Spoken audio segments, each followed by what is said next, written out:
कवि शिरोमणि लेखनाथ पौडेलको कविता पिंजडाको सुगा। बालक बबुरो दिज सुख नाम छु म परेको हुँ पिंजडामा।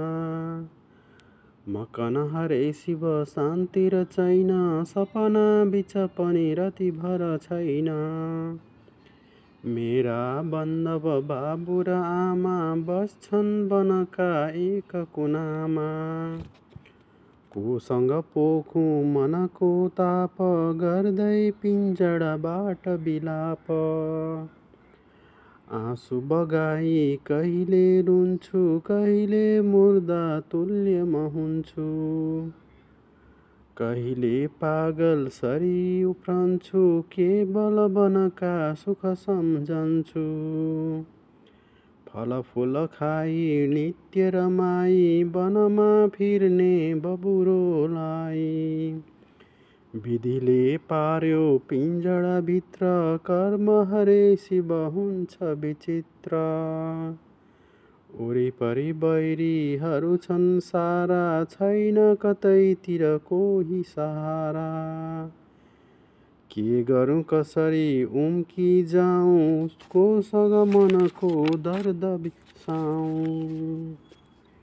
पिंजडा फोडौँ भनिकन चुच्चो, बलसँग धस्ता भो सब बुच्चो।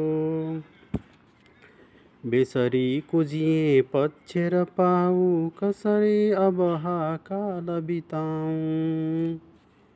यो कस्तो हो कसरी आयो, बसिकन पिंजडा बिच के खायो। यो सब बुझ्ने कोही छैन, हाय यसैले मन रहँदैन। घाँटी बन्धन चर्को, बोल्नै पर्ने झर्को अर्को। बोलेन भने लाठी उजाई, आउँछ अर्को पिट्नलाई। एउटा भन्छ यो हो पाजी, अर्को भन्छ यो छ बिराजी। भन्दछ तेस्रो आत्मा राम, पढो पढो जी राखो नाम।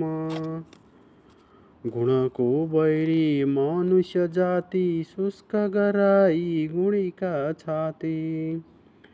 प्राण पखेरु नलिएसम्म, खुसी किन हुन्थ्यो हाय अचम्म। पृथ्वी तलमा एउटा सम्म, मानिस बाँकी रहँदासम्म। तुच्छ सुगाको जन्म नदेऊ, दीन दयालु बिन्ती लेऊ।